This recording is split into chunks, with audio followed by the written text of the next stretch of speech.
오늘 저녁에는 믿음과 성령 충만한 생활, 믿음과 성령 충만한 생활, 이런 주제로 우리가 말씀을 좀 나누겠어요.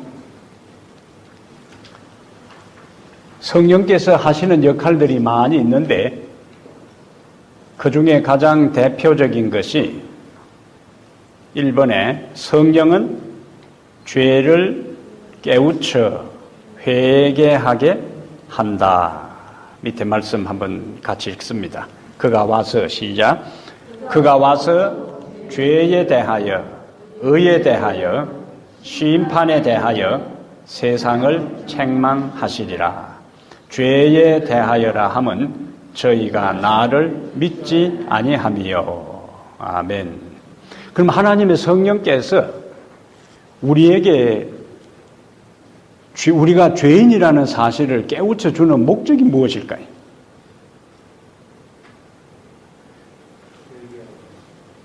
회개하기 위해서. 예. 또 생각해 보세요. 거기 쭉 내용을 보시면서 위에. 하나님의 성령께서 하시는 여러 역할 중에 하나가 우리로 하여금 죄를 깨닫게 하는 것인데, 그 죄를 깨닫게 하는 것은 죄를 깨닫게 해서 그 다음 단계로 어디로 가는 거예요? 회개케 하는 거예요.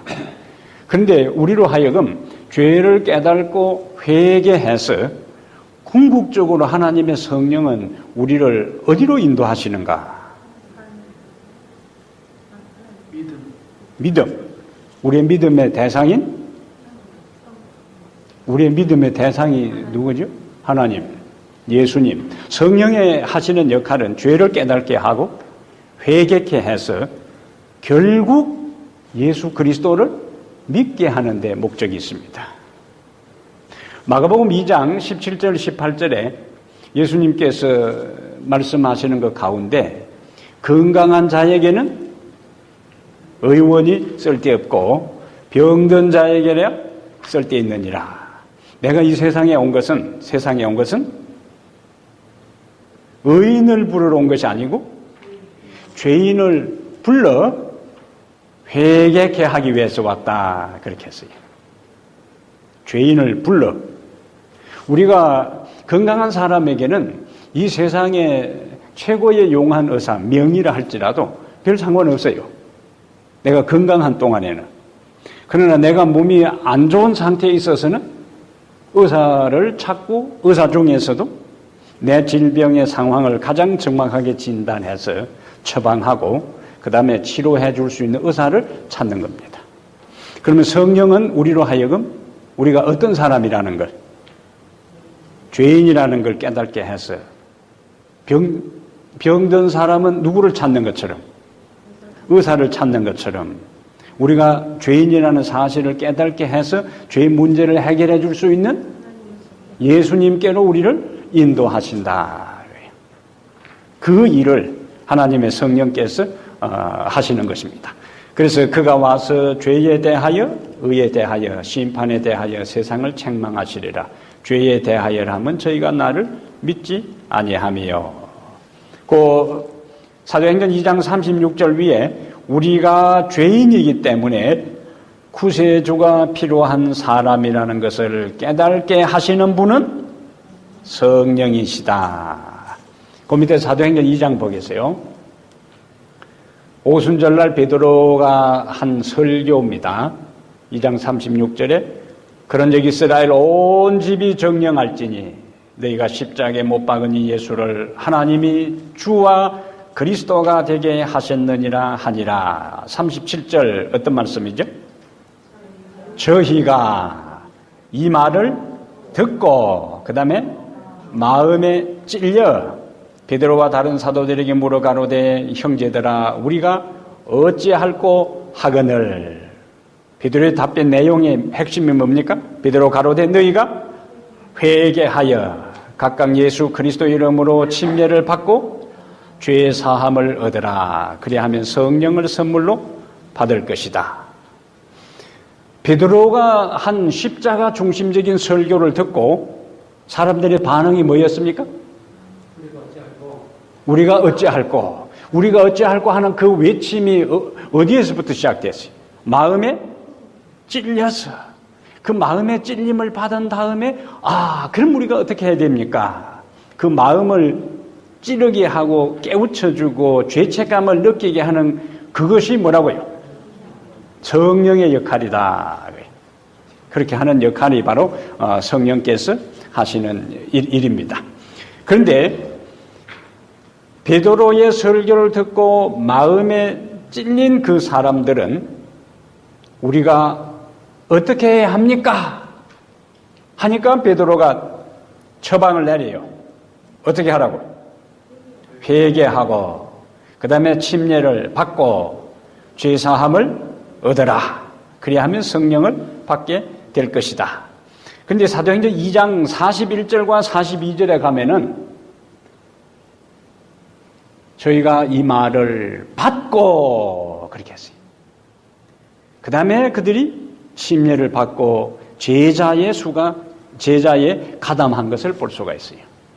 그러면 누가 제자가 될 수 있는가? 누가 예수님의 제자가 될 수 있는가? 말씀을 듣고 성령의 깨우치심에 반응해서 그 다음에 다시 하나님께서 지침을 내리는 지시하는 대로 순종하게 될 때에 그들은 예수 그리스도의 제자가 될 수가 있습니다. 그것이 초대교회를 구성하는 초기 멤버들의 그 신앙적 결단이고 반응이었어요. 사도행전 7장을 한번 찾아보겠어요. 사도행전 7장은 성경을 잠깐 하나 찾아보겠어요. 사도행전 2장에서는 오순절날 베드로가 십자가를 중심으로 해서 백성들에게 설교를 하고 사도행전 7장에는 서대반이 사내들인 회원 앞에서 십자가 중심의 설교를 해요. 54절을 보겠어요. 사도행전 7장 54절에 서대반이 이스라엘 초기 역사부터 시작해서 간략하게 이스라엘 역사를 소개하면서 정리하면서 결국 그들이 죄 없는 예수 그리스도를 십자가에 못 박아 죽였다 하는 것을 이야기를 해요. 52절에 너희 조상들이 선지자들 중에 누구를 박해하지 아니하였느냐? 의인이 오시리라 예고한 자들을 그들이 죽였고 이제 너희는 그 의인을 잡아준 자요 살인한 자가 되나니 너희는 천사가 전한 율법을 받고도 지키지 아니하였도다 하니라. 54절 어떻게 반응했어요? 그들이 이 말을 듣고 그 다음에 마음에 찔려. 여기까지는 똑같아요. 오순절날 베드로의 설교를 듣고 백성들이 뭐예요? 마음에 찔려 그렇게 했어요. 그런데 그들은 마음에 찔린 다음에 반응이 우리가 어떻게 할꼬 했는데 여기 마음에 찔린 것까지는 똑같은데 마음에 찔려 다음에 그를 향하여 이를 갈거늘. 그 다음에 서대반이 예수님께서 하나님 우편에 서신 것을 이제 봅니다. 그 다음에 57절 마음에 찔려서 54절에 이를 갈고 그 다음에 57절에 그들이 큰 소리를 지르며 그 다음에 뭐 했어요? 귀를 막고 일제히 그에게 달려들어 성 밖으로 내치고 돌로 칠세. 무슨 차이입니까? 하나님의 성령께서 베드로의 설교를 듣고 모인 청중들에게 십자가 중심의 설교를 듣고 마음에 찔리게 했어요. 그 다음에 서대반을 통해서 집사 서대반을 통해서 사내들인 회원들 앞에서 십자가 중심의 설교를 했을 때에 성령께서 그 모든 사람들의 마음을 찔리게 했어요. 베드로의 설교를 들은 사람은 우리가 어떻게 할꼬 하고 회개하고 침례를 받고 제자가 되었고 여기에 있는 이 사람들은 이를 갈았고 그 다음에 길을 막았고 복음을 전한 사람을 끌고 가서 돌로 쳐 죽였어. 그리고는 우리가 아는 대로 다니엘 8장 14절에 2300주야가 나오잖아요. 2300주야 가운데 이스라엘을 위한 은혜의 기간이 몇 년이죠? 네 백성과 네 거룩한 성을 위하여 70일에로 기한을 정하였나니. 다니엘 8장 14절 2300주야 가운데 이스라엘을 위한 은혜의 기간은 490년입니다. 그 490년이 언제 끝났는가? 서기 34년이에요. 서기 34년은 스데반이 순교당한 해입니다. 그래서 이 스데반이 전한 하나님의 회개의 복음을 성령께서 그들의 마음에 찔림을 받고 깨우침을 주었지만은 길을 막고 이를 갈고 기별자를 쳐 죽인 그것은 단지 스데반의 순교로 끝난 것이 아니고 아브라함을 하나님께서 선택해서 이스라엘을 열국의 횃불로 하나님의 선민으로서 부른 그 역사가 기별을 거절함으로 인해서 구약 시대부터 시작된 그 모든 이스라엘의 특권이, 민족적 특권이 끝났다 그거예요. 그 다음부터는 더 이상 아브라함의 후손인 이스라엘의 특권은 없는 거예요. 다 개별적으로 예수님을 믿음으로 구원받는 것이지 이스라엘이라는 어떤 민족적 그것은 아무런 특권이 없게 된 것입니다. 왜 그래요? 왜 이와 같은 비극이 일어났습니까? 성령께서 전한 깨우쳐주는 기별을 반응하지 않고 이를 갈고 길을 막고 기별자를 쳐 죽임으로 그와 같은 민족적 비극에 그들이 빠지게 된 거예요. 교회 다니면은 가끔 귀에 거슬리는 이야기를 들을 때가 있습니까? 설교가 항상 은혜롭게만 들려요? 여기는 수준이 높아가지고 다 소화해가지고 그냥 은혜롭게 다 받아들이는 거예요. 가끔은 뭐예요? 고등기별을 전하면은 자존심 상하고 기분 나쁠 수가 있어요. 예? 인간이 수준이 높아가지고 어제는 전혀 유혹도 안 되고 오케이. 가끔씩 갈등을 겪는 말씀을 들을 때가 있습니다. 그때 우리는 뭘 생각해야 되겠어요? 오늘 이 말씀을 생각해야 되는 거예요.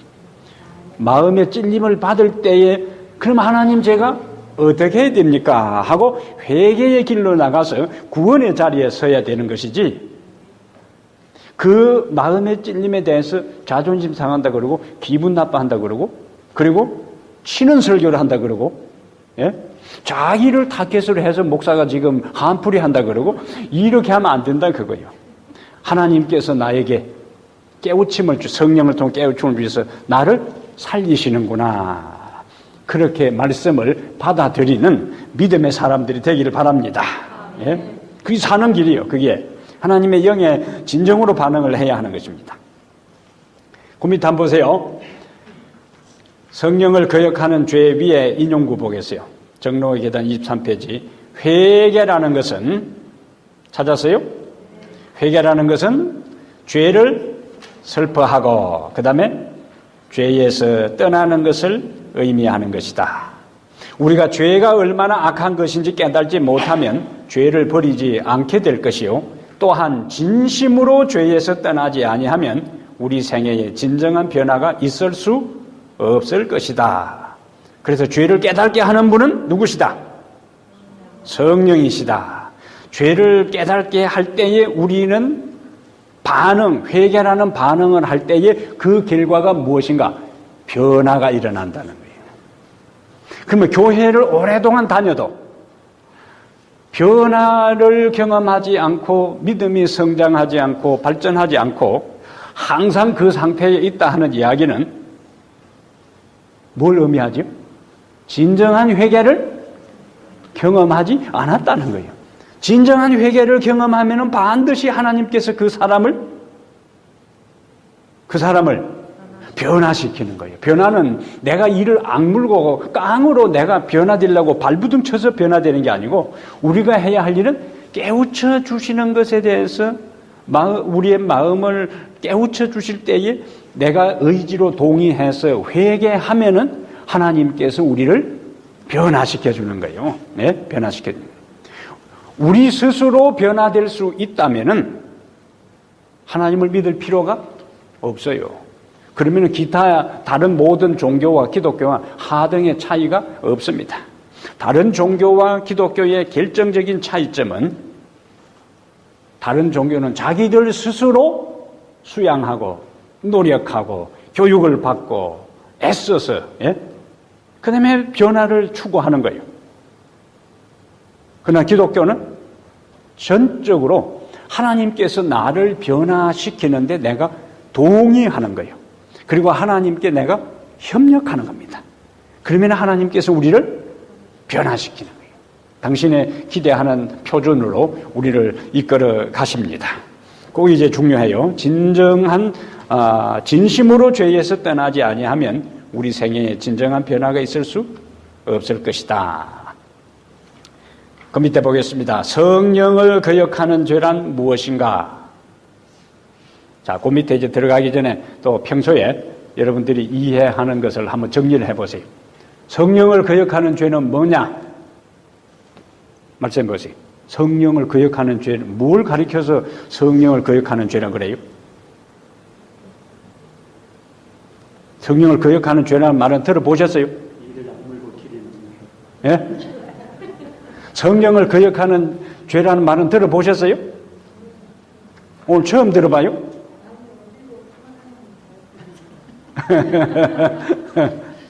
자, 성령을 거역하는 죄는 굉장히 심각한 죄예요.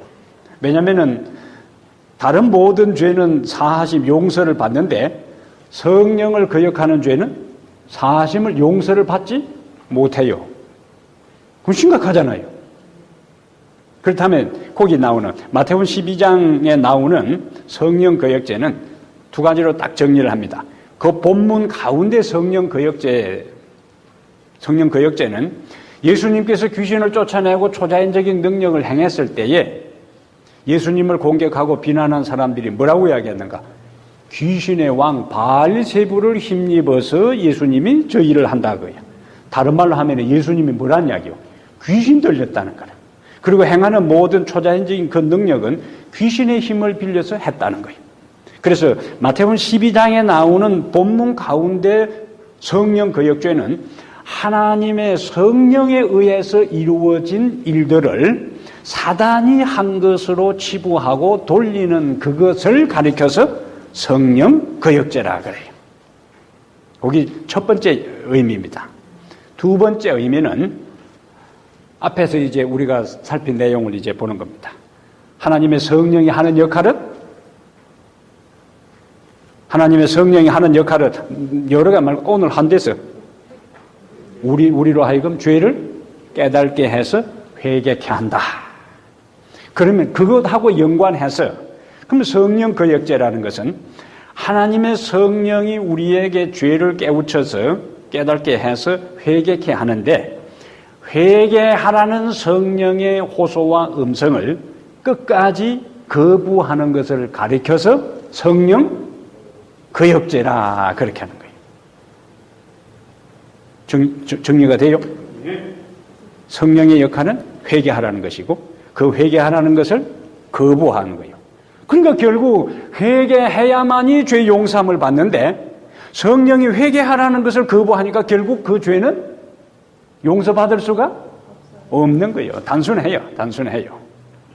그런데 하나님의 성령께서 우리에게 다양한 형태로 우리의 죄를 깨우쳐 주시는데 엘리야에게 하나님께서 갈멜산 싸움 다음에 호렙산으로 엘리야를 하나님께서 부르시고 엘리야에게 하나님께서 어떻게 말씀하셨는가? 지진 가운데서도 하나님께서 계시지 않고 큰 폭풍이 휘몰아쳐 지나간 다음에도 계시지 않고 그 다음에 검붉은 화염이 지나간 다음에도 계시지 않고 마지막에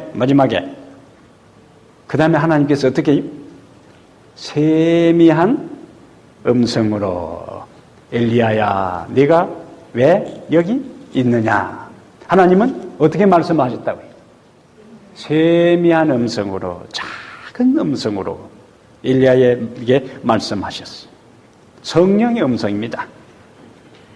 그러므로 하나님께서 우리가 인생을 살아갈 때 절대로 우리가 빗나가고 곁길로 나가고 이탈할 때에 우리를 절대로 방치해 두지 않습니다. 하나님은 어떤 형태든지 그것이 우리가 성경을 개인적으로 읽을 때 말씀하실 수도 있고 오늘 같은 특별 집회에 우리에게 말씀하실 수도 있고 그 다음에 개인적으로 말씀을 암송할 때에 말씀하실 수도 있고 영적인 사람과 진지한 신앙적 대화를 할 때에 말씀할 수도 있고 그 다음에 내가 혼자서 공원을 산책할 때에 내밀한 음성으로 우리에게 말씀하실 수가 있어요.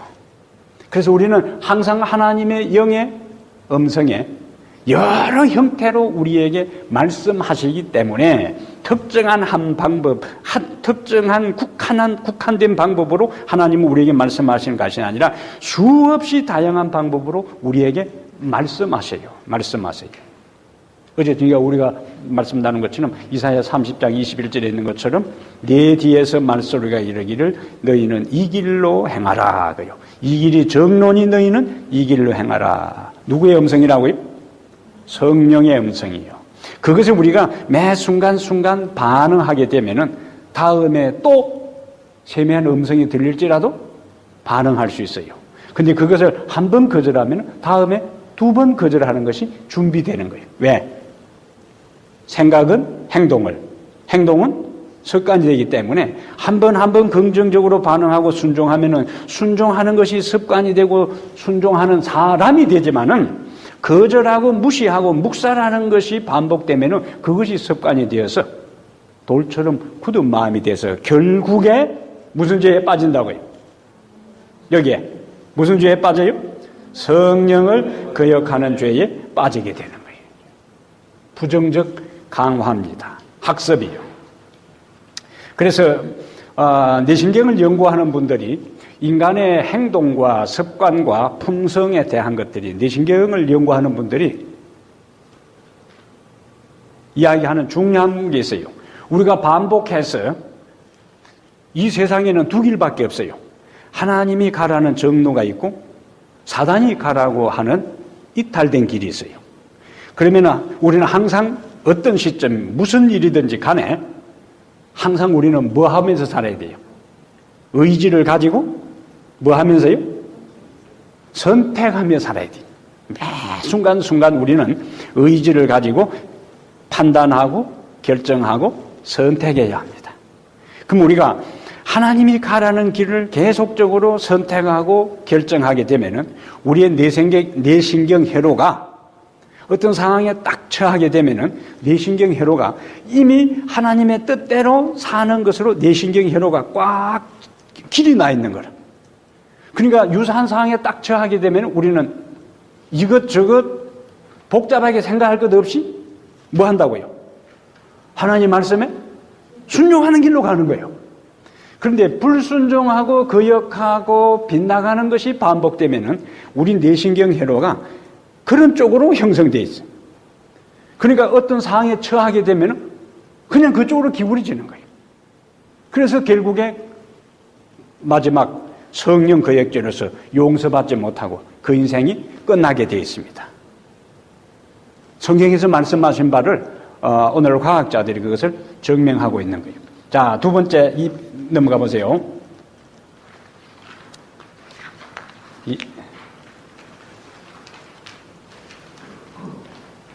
자, 우리가 첫 번째 문장 가운데 보세요. 우리가 더 많이 죄를 지을수록 우리의 마음은 우리를 회개로 이끄는 성령께 대해 점점 더 마음이 굳어진다. 결국 나중에는 회개하라는 성령의 호소를 거절하고 어둠 가운데 빠지게 된다.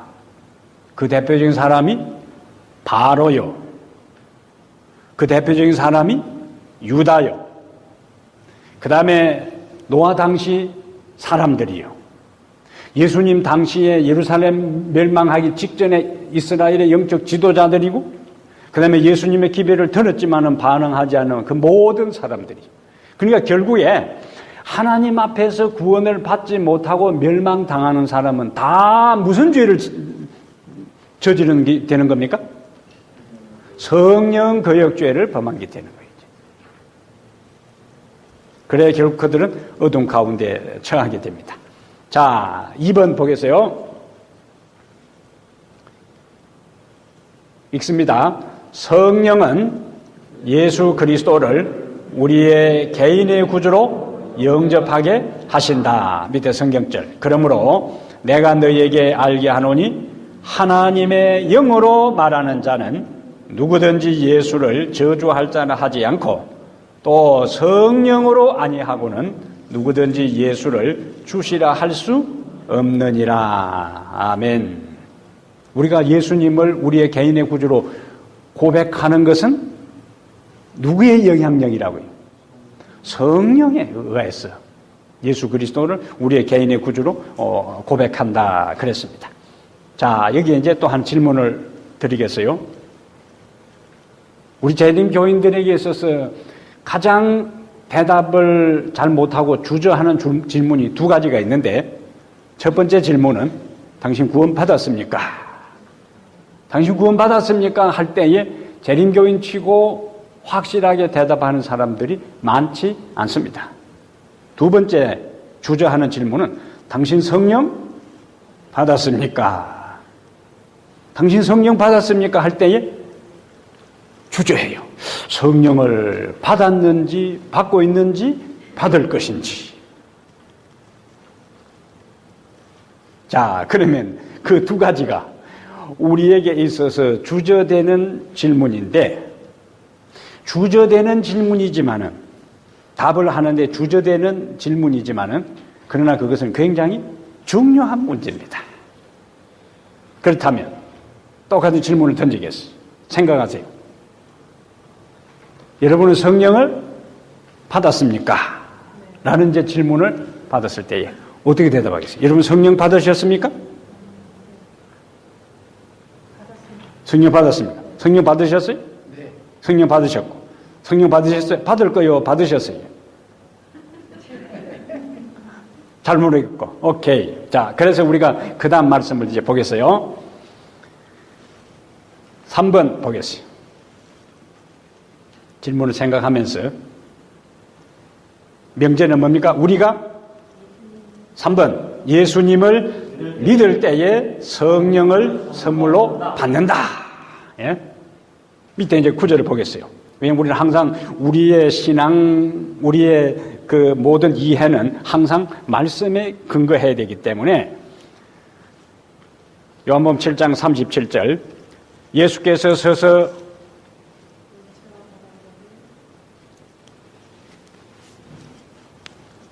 외쳐 가라사대 때 누구든지 목마르거든 내게로 와서 마시라. 그 다음에 38절 39절은 읽겠어요. 나를 믿는 자는 성경의 이름과 같이 그 배에서 생수의 강이 흘러나리라 하시니, 이는 그를 믿는 자의 받을 성령을 가리켜 말씀하신 것이라. 누가 성령을 받는다고요?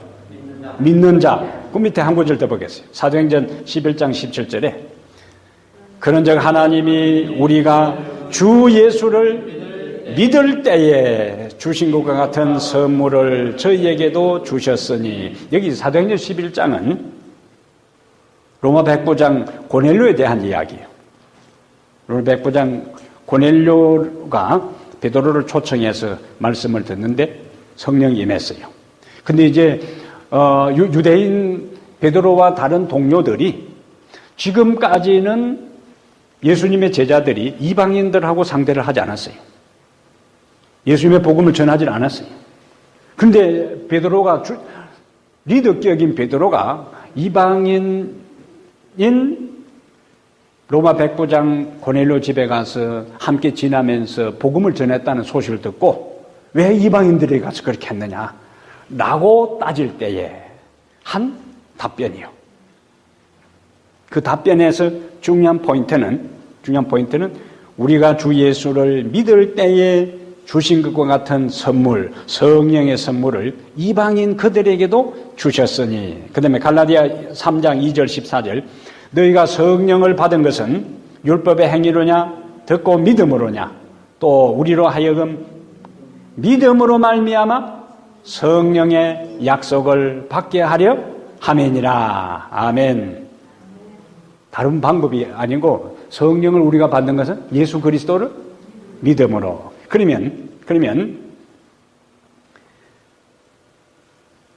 요한계시록 3장 20절에 볼지어다 내가 문 밖에 서서 두드리노니 누구든지 내 음성을 듣고 문을 열면 내가 그에게로 들어가 그로 더불어 먹고 그는 나로 더불어 먹으리라. 자, 거기서 처음에는 예수님께서 볼지어다 내가 문 밖에 서서 두드리노니. 그렇다면 예수님을 믿는 사람과 믿지 않는 사람의 하나님의 성령과 관계해서 차이가 뭐냐?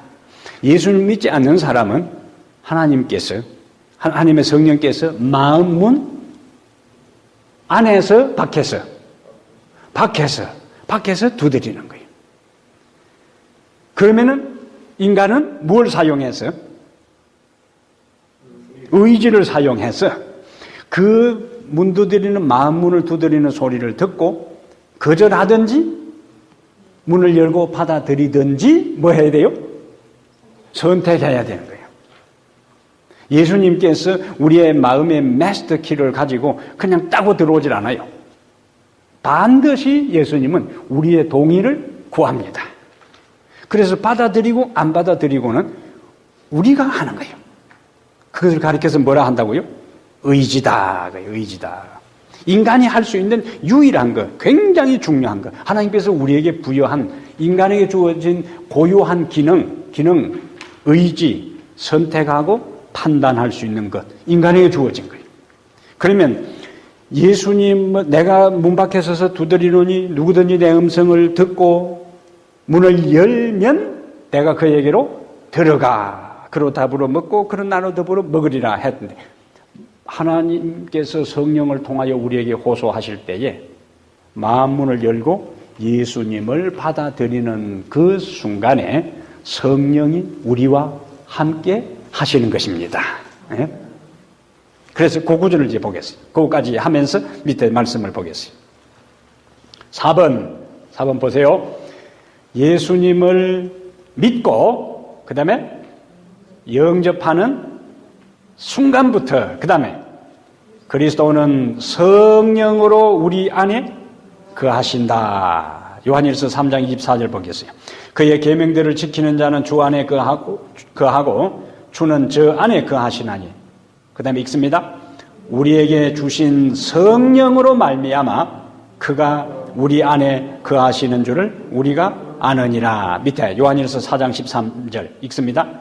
그의 성령을 우리에게 주심으로 우리가 그 안에 거하고 그가 우리 안에 거하시는 줄을 아느니라. 그렇다면 자, 지금 예수님은 어디 계세요?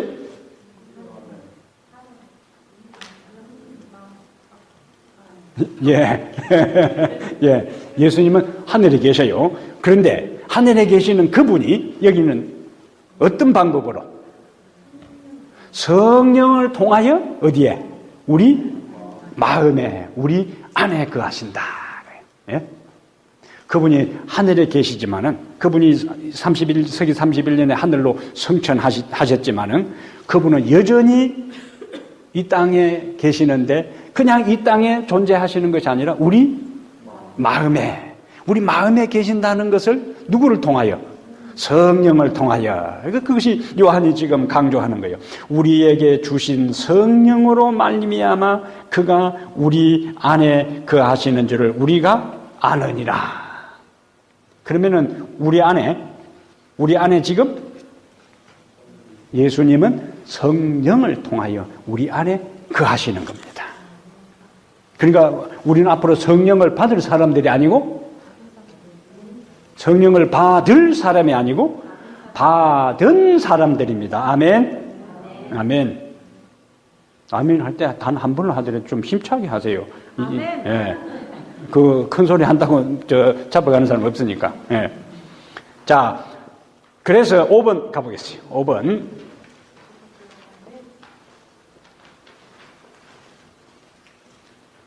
논리적 순서를 따라서 머릿속에 딱 따라오세요. 자, 하나님의 성령이 우리 안에 거하심으로, 언제부터 거하신다고요? 예수 그리스도를 받아들이는 순간부터 성령은 우리 안에 거하시게 되었으니까 이제 우리는 하나님의 성전이 된 거예요. 밑에 봅니다. 고린도전서 3장 16절에 너희가 하나님의 성전인 것과 하나님의 성령이 너희 안에 거하시는 것을 알지 못하느냐. 그 다음에 6장 19절 너희 몸은 너희가 하나님께로부터 받은 바 너희 가운데 계신 성령의 전인 줄을 알지 못하느냐. 너희는 너희의 것이 아니라 값으로 산 것이 되었으니 그런즉 너희 몸으로 하나님께 영광을 돌리라. 아멘. 이미 성령은 우리 안에 계셔요. 우리는 뭐 삼았어? 우리를 당신의 성소, 성전 삼아서 우리 안에 이미 계십니다. 근데 그 하나 생각할 것이 있습니다. 6장 19절에 너희는 너희의 것이 아니라, 우리는 우리의 것이 아니고 하나님의 것인데 이중 소유라 그럽니다. 하나님은, 우리가 하나님의 소유인 첫 번째는 창조로 우리는 하나님의 소유가 되었어요. 무엇으로요? 창조로. 그 다음에 두 번째는 구속으로 우리는 하나님의 소유가 되었습니다. 그래서 우리는 창조와 구속으로 하나님의 소유가 되었어요. 구속에는 반드시 대가를 지불해 줘야 돼요. 그래서 값으로 산 것이 되었으니 하나님께서 예수님을 십자가에서 인류를 다시 당신의 소유로 삼기 위해서 피의 값을 주고 우리를 사셨어요. 그러니까 우리는 우리들 자신의 것이 아니고 창조와 구속으로 하나님의 것이에요. 그렇다면 우리들 자신이 우리의 것이 아니고 하나님의 것이라면 우리 자신의 것이 아닌 것에 대해서 함부로 해서는 안 되는 거예요. 왜? 우리가 우리 주인이 아니니까. 하나님이 우리의 소유자예요. 거기에서 나오는 개념이 뭐냐? 청지기 개념입니다. 청지기.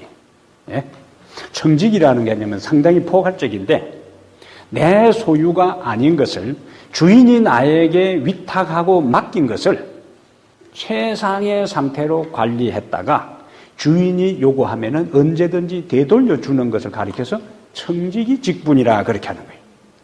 거기에는 시간도 있고 물질도 있고 지능도 있고 재능도 있고 은사도 있고 가마력도 있고, 예? 그 다음에 우리의 몸을 뭐라고 했어요? 너희의 것이 아니고 하나님의 것이라고 했어요. 그것을 몸의 청직이라 합니다. 그러므로 재림교회의 건강기별은 어디에서 어떤 관점, 어떤 신학으로 이해해야 되는가? 하나님의 이중소유 개념에서 우리는 우리의 것이 아니라 하나님의 것이고 하나님의 것에 대해서는 최상의 상태로 관리하고 유지해야 할 책임과 의무가 우리에게 있어요. 그 측면에서 우리의 건강기별을 이해해야 하는 것입니다. 예? 건강기별을 단지 뭐 먹고 뭐 안 먹고 좋은 거 캐려 먹어가지고 건강하게 잘 살고 그게 아니에요. 그거는 인본주의적인 이해입니다. 결국 그거는 자기 잘 먹고 잘 살고 오래 살려고 하는 거잖아요. 성경적 의미의 몸의 청지기 개념은 내 몸의 상태, 내 정신의 상태, 내 마음의 상태, 내 영의 상태를 내 것이 아니기 때문에 하나님께서 나에게 주신 것을 최상의 상태로 유지해서 하나님께 영광이 되게 하고 이웃을 유익하게 하고 가정에 축복이 되게 하고 자신의 삶 자체도 축복이 되게 하는 측면에서 몸의 청지기 직분이고 건강기별입니다. 건강기별이요. 그래서 우리는 함부로 먹어서는 안 돼요. 함부로 마셔서도 안 됩니다. 함부로 행동해서도 안 돼요.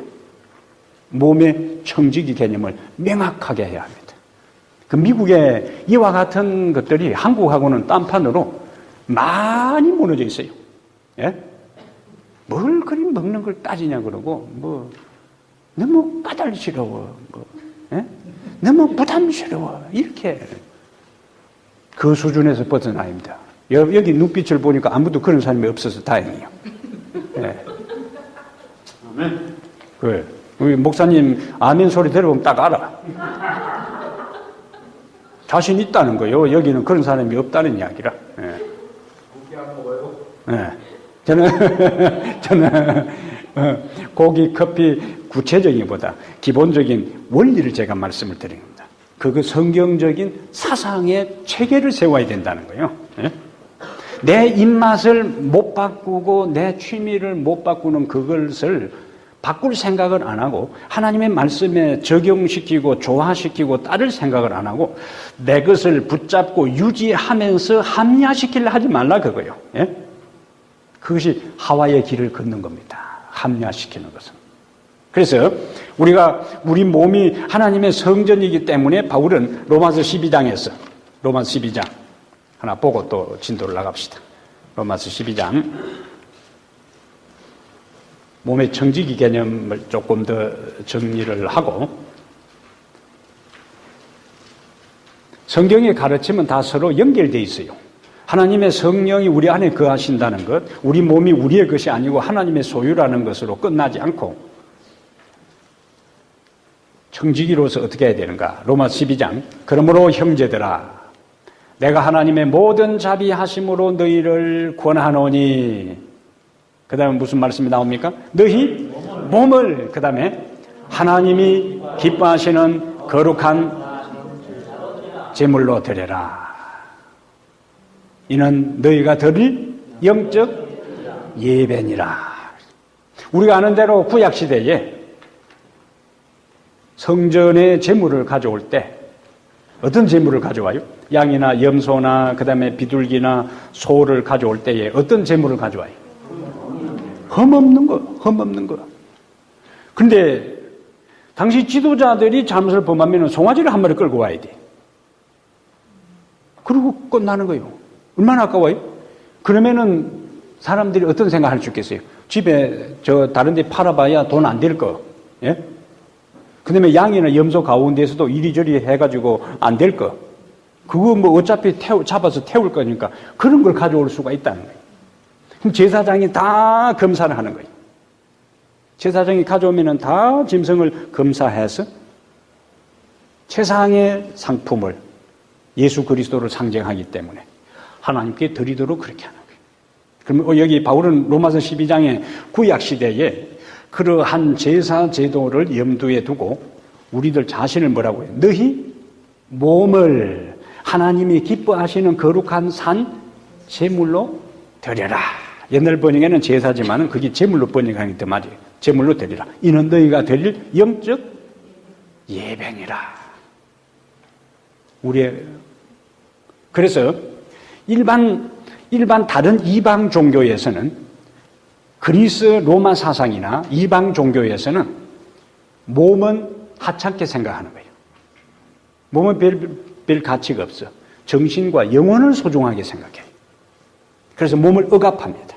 그래서 이방 종교나 그리스 로마 사상에 있어서 두 극단이 있는데 몸은 아무것도 아니기 때문에 마음대로 해도 되는 거예요. 내가 어떻게 살아도 그것이 우리의 정신과 영에 영향을 주지 않아요. 거기서 쾌락주의가 나옵니다.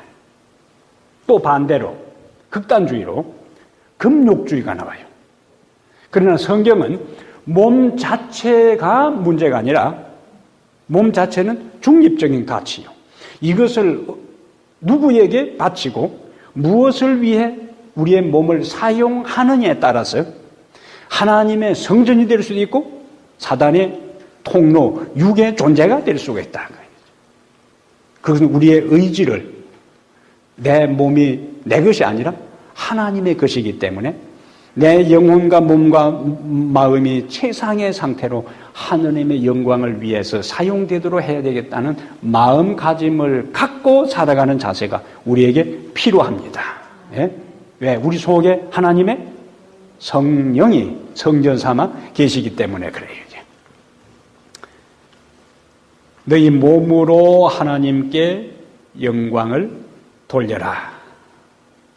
그 다음에 6번 6번 이제 구원과 연관해서 좀 말씀을 드리겠습니다. 자, 읽어봅니다. 성령은 우리의 구원을 보증하신다. 우리를 너희와 함께 그리스도 안에서 견고케 하시고 우리에게 기름을 부으신 이는 하나님이시니. 그 다음에 읽습니다. 저가 또한 우리에게 인치시고 보증으로 성령을 우리 마음에 주셨느니라. 밑에 에베소 1장 13절. 그 안에서 너희도 진리의 말씀 곧 너희의 구원의 복음을 듣고 그 안에서 또한 믿어 약속의 성령으로 인치심을 받았으니 이는 우리의 기업의 보증이 되사 그 얻으신 것을 구속하시고 그 영광을 찬미하게 하려 하심이라. 아멘. 자, 예수 그리스도를 받아들이는 순간에 하나님의 영은 우리 마음에 임하시고 하나님의 영이 우리 안에 머물고 있는 동안 우리의 구원은 확실하다 그거예요. 예? 왜냐하면 하나님께서 우리에게 성령을 주신 것은 우리가 어떤 집이나 프로퍼티를 건물이나 땅을 또 물건을 살 때에 바로 돈을 이제 큰 덩치일 경우에는 다 안 주고 성금을 줘요. 예? 성금 주잖아요. 성금 몰라요. 영어만 해가지고 잘 못 알아듣는 거 아니에요. 예. 자, 성금 선물을 준다 그거예요. 그거는 뭘 의미하는 거예요? 내가 이것을 꼭 사겠다는 표시로 내가 일부를 주는 거예요. 하나님께서 우리 마음에 성령을 머물게 하신 것은 하나님께서 반드시 우리를 뭐 하시겠다는, 구원하시겠다는 정표로 우리에게 성령을 보내주신 거예요. 아멘. 아멘. 그래서 인쳤다 하는 이야기입니다. 확정했다는 거예요. 도장을 꽝 찍어 놓은 거예요. 여기 이제 우리가, 우리 재림교회에서 풀어나가야 할 종말론 가운데 하나가 인침에 대한 이야기인데, 그것도 상당히 우리가 잘 정리해야 될 문제예요. 그러나, 지금은 그걸 할 시간이 없으니까 우선은 우리 모두는 다 누구로 인쳤다? 성령으로 인침을 받은 사람이요. 성령으로 인침을 받았다는 이야기는 도장을 찍었다는 것은 책임진다는 거예요. 우리가 물건이 이제 나오면은 마지막에 뭐예요? 금사필하고 그 체크한 사람 사인이 거기 딱 들어요. 이 물건에 대해서는 내가 책임진다는 거예요. 하나님의 영이 우리 안에 거하신다는 것은 그 영이 우리 안에 머물고 있는 동안 하나님이 우리의 구원을 책임진다는 확정이기 때문에 우리는 구원의 확신을 가지고 살아갈 수가 있습니다. 예? 여기까지 따라왔어요? 자, 그 다음에 이제 구원 문제를 잠깐 하고 오늘 정리를 하겠어요. 자, 이스라엘 백성들이 성경에서 하나님은 여러 다양한 모습으로 나오지만은 이스라엘 백성과의 관계에 있어서는 항상 구원자로 나오는데 어떤 사건을 많이 이야기하는가? 출애굽 사건을 많이 이야기해요. 그렇다면, 자, 생각하세요. 이스라엘 백성들이 구원을 받았습니다. 여호와로 말미암아 구원을 받았는데 애굽에 있으면서 열 재앙 마지막 끝에 하나님께서 멸망의 천사를 애굽 전역에 보냈을 때에 양을 잡아서 좌우 임방과 철주에다가 피를 발라서 그들이 이제 탈출했어요. 그때 그들은 뭘 경험했어요? 구원을 경험했어요. 자, 구원을 받았습니다.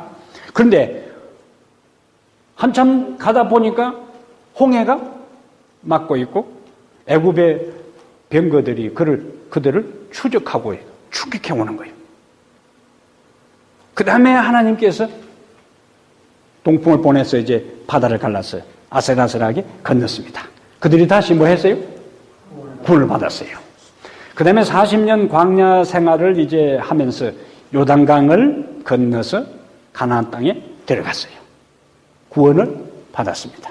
그렇다면 우리가, 자, 재림교인들이 주저하는 질문과 대답, 여러분 성령 받았습니까? 그 다음에 여러분 구원 받았습니까? 긴장돼요. 여러분 구원받았습니까? 라는 이제 질문을 받았다. 어떻게 대답해야 맞는가? 여러분 구원받으셨어요? 구원받았어요. 자, 여기서 이제 정리를 좀 하겠어요. 예수 그리스도를 우리가 이스라엘 백성들은 애굽에서 막 나올 때도 뭐 했고? 구원받았어요. 그런데 그들 앞에 또 홍해가 막고 있었어요. 그거로부터 또 구원을 경험해야 되고 궁극적으로 가나안까지 가야 되는데 애굽에서 나온 사람 모두가 가나안 땅에 들어갈 수 있었는가? 다 들어갔는가? 다 못 들어갔어요. 그 다음에 홍해를 통과한 사람 모두가 다 가나안 땅에 들어갔는가? 다 안 들어갔어요. 애굽에서 구원을 받고 홍해에서 구원을 받고 광야라는 40년의 그 과정을 통과했는데 거기서 또 수없이 죽었어요. 그렇다면 이스라엘 백성들은 언제 구원을 받았냐 그거예요. 생각하라는 이야기입니다. 그러므로 우리가 예수 그리스도를 개인의 구주로 받아들이는 순간에 우리는 구원을 받아요. 네? 예수 그리스도를 개인의 구주로 받아들이는 순간 내가 죄인인 것을 알고 성령께서 나로 하여금 죄인인 것을 깨추쳐서 구세주 예수 그리스도로 향하게 할 때에 그것을 받아들이는 순간에 우리는 구원을 받았습니다. 그런 면에서는 우리는 다 어떤 사람들이요? 구원받은 사람들이요. 그걸 가리켜서 칭의의 경험이라. 첫 번째 단계예요. 칭의의 경험입니다. 구원을 받았어요. 그리고는 예수님을 받아들인 사람은 이스라엘 백성들이 애굽에서 나온 사람은 이제 어디를 통과해야 돼요? 홍해를 통과해야 돼. 예수 그리스도로 개인의 구주로 받아들인 사람은 이제 침례를 받습니다. 침례를 받아요. 애굽에서 나온 사람이 홍해를 통과한 것을 바울은 고린도전서 10장에서 우리 모두 우리 조상들이 다 홍해에서 침례를 받고 그렇게 했어요. 집단 침례를 받은 거예요. 그것처럼 예수 그리스도를 개인의 구주로 받아들인 사람들은 물에 잠기는 침례를 받습니다. 그리고는 이스라엘 백성들이 홍해를 통과하자마자 바로 가나안 땅에 들어간 것이 아니고 그들을 기다리고 있는 환경은 광야였어요.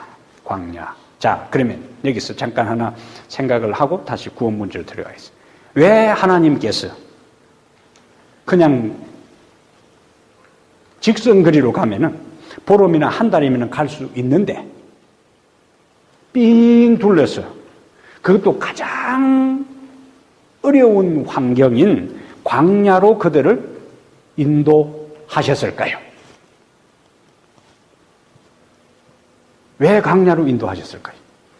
광야로 인도하셨을까요? 라는 질문에 대한 걸 정리하려면 광야라는 환경이 어떤 환경인가를 생각해야 돼요. 광야라는 환경은 인간 스스로는 생존하기 불가능한 환경이에요. 장기적으로.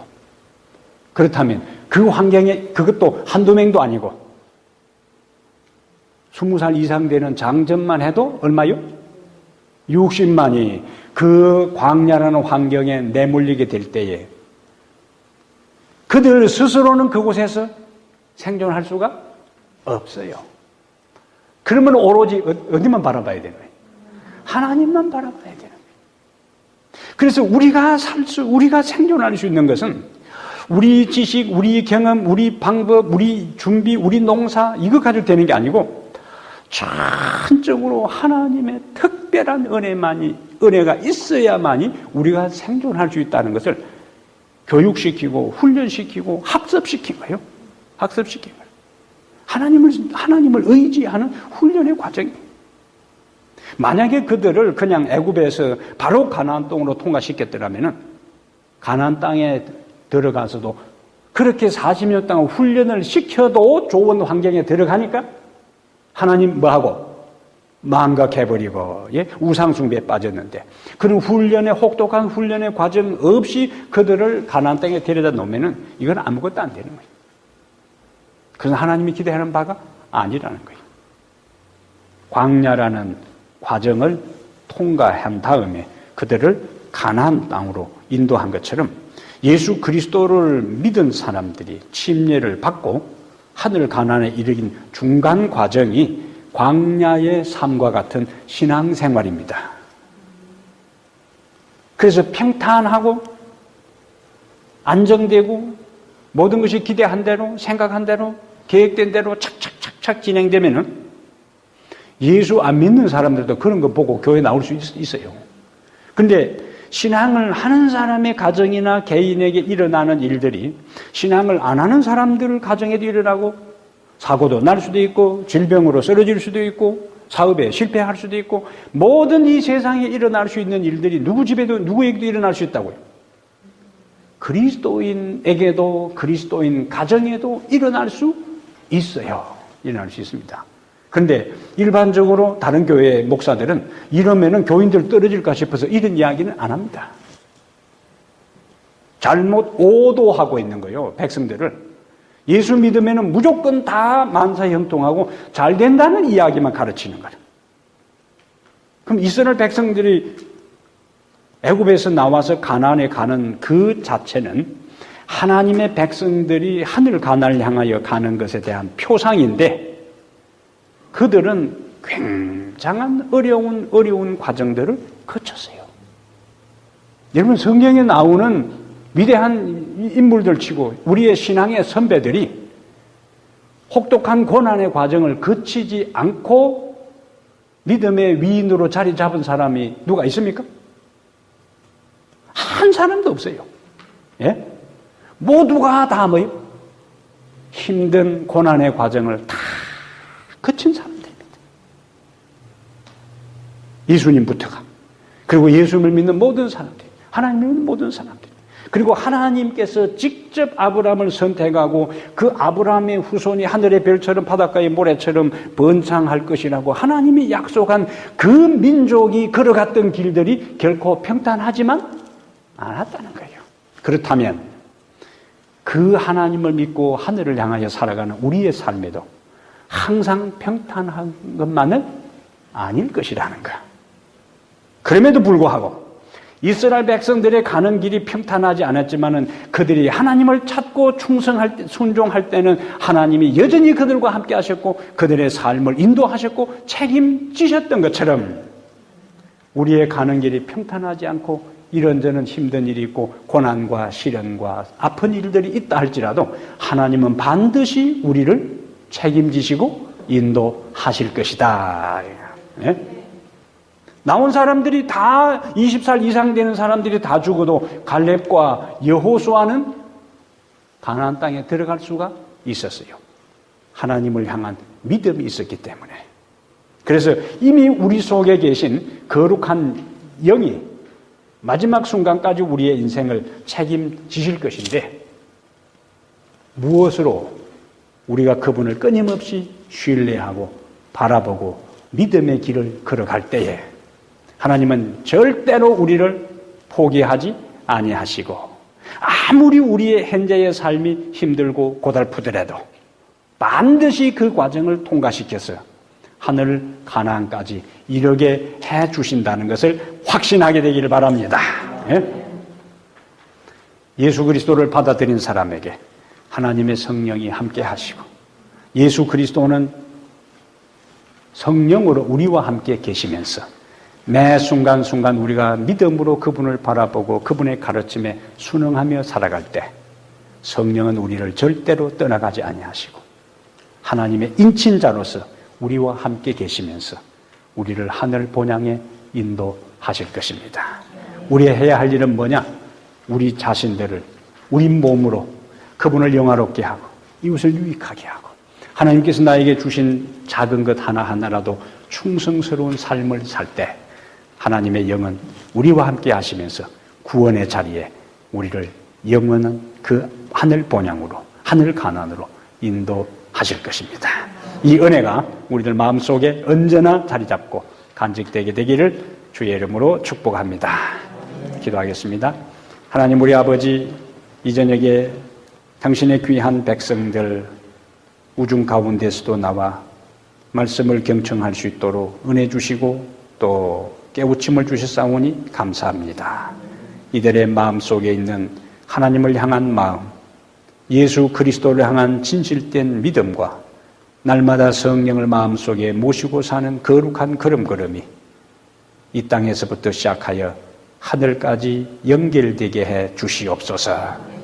이미 우리 속에 계신 거룩한 영이시여 날마다 우리를 깨우쳐 주시고 말씀으로 깨우쳐 주시고 우리의 걸음이 하나님의 진리에서 이탈되지 않게 하시며 주님이 가라고 명한 그 길, 주님이 걸으셨던 그 길, 주님이 또 우리가 걷기를 원하는 그 길을 한 걸음 한 걸음 걸어가게 해 주시옵소서. 그래야 아버지 매 순간순간 우리를 깨우치시는 성령에 민감하게 반응해서 성령을 거역하는 자들이 아니라 성령에 순응한 자들이 되어 성령 충만한 가운데 성령의 인도를 따라 하늘 가나안까지 다 이르게 해 주옵소서. 오늘 살아가는 삶의 현장이 이스라엘 백성들이 통과했던 가나안천 광야처럼 힘들고 고달프고 피곤할지라도 낙심하지 않게 하시고 불평하지 않게 하시고 오히려 감사할 거리를 찾아 찬양하면서 최후의 승리의 노래를 부를 수 있는 아버지의 사랑하는 존귀한 자들 되게 하옵소서. 내일 거룩한 안식일 다시 이곳에 모여 우리의 마음으로 주님을 찬양하고 주님의 말씀 앞에 우리 자신을 헌신할 때에 거룩한 영으로 우리의 심령에 기쁨으로 충만케 하옵소서. 우리 주 예수님 이름으로 기도하옵나이다. 아멘.